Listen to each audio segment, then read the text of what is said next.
આર્થિક સંકળામણને લીધે હવે દરેક સમાજને ધીમે ધીમે એવું લાગવા માંડ્યું છે કે આ પરંપરાગત જે રીત રિવાજો છે તેની અંદર બદલાવ લાવવો જોઈએ.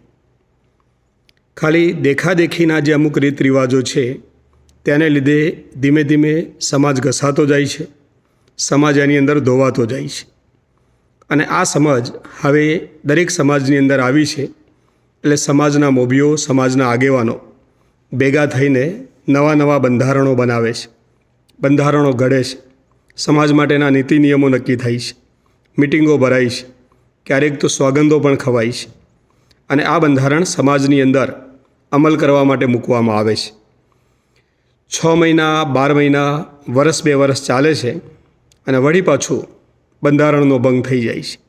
વળી પાછું હતું એનું એ જ બધું જૂનું શરૂ થઈ જાય છે. આવું કેમ થાય છે? બંધારણ કેમ ફેલ જાય છે? તો એના માટે સૌથી મહત્ત્વનું જો કારણ હોય તો તે છે, તમે નોટ કરજો, તમે નોંધ લેજો કે જ્યારે જ્યારે બંધારણની મિટિંગો મળે છે ત્યારે 90-95% હાજરી માત્ર પુરુષોની હોય છે. સ્ત્રીઓની હાજરી બહુ પાંખી હોય છે, કાં તો બિલકુલ નહિવંત હોય છે. અને આ પુરુષો ભેગા થઈને જે બંધારણ મળે છે, મૂછે તાવ દઈને હાકલા પડકારા સાથે બંધારણના નિયમો બનાવે છે. અને પછી ઘરે જઈને આ મોભીઓના ઘરે જ્યારે પ્રસંગો આવે ત્યારે સ્ત્રીઓના આવા વાક્યો હોય છે કે ના, અત્યાર સુધી આપણે સમાજનું બધાનું લીધું અને હવે આપણા ઘરે પ્રસંગ આવ્યો ત્યારે આપણે બંધારણ બતાવીએ તો સમાજમાં આપણી ઇજ્જત શું રહેશે?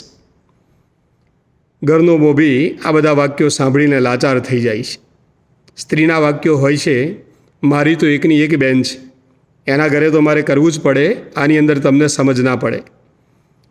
7 બહુના ખોટ જેવો મારો આ એક ભાઈ છે, મારે ક્યાં 5-7 ભાઈઓ છે અને એના ઘરે ટાણું આવ્યું, એને ઘેર તો આ પહેલું કે છેલ્લું એક જ ટાણું છે. એની અંદર તો મારે બંધારણના નિયમો ના જ બતાવાય, તમને આની અંદર બિલકુલ સમજ ના પડે, તમે તો ચૂપ જ રહેજો. અને ત્યારે એ બંધારણ ત્યાં આગળ રફે દફે થઈ જાય છે. એ બંધારણના નિયમો ત્યાં આગળ દમ તોડી દે છે. તો પછી આનો રસ્તો શું? તો પછી આનો ઉકેલ શું? મારી દૃષ્ટિએ આનો એક જ ઉકેલ છે કે જ્યારે જ્યારે બંધારણની સભાઓ થાય, બંધારણની મિટિંગો થાય ત્યારે ખૂબ મહેનત કરીને દરેક ગામની અંદરથી, દરેક ઘરની અંદરથી સૌથી વધારે સંખ્યામાં ત્યાં સ્ત્રીઓ હાજર રહે અને એ સ્ત્રીઓને કોઈ સારા વક્તાઓ પાસે સમાજના જે ખોટા રીત રિવાજો છે એનું ઊંડાણપૂર્વકનું જ્ઞાન આપી સ્ત્રીઓને આગળ કરી જો બંધારણ બનાવવામાં આવશે તો પછી જુઓ કમાલ કે કોઈ પણ બંધારણ ક્યારેય પણ તૂટશે નહીં.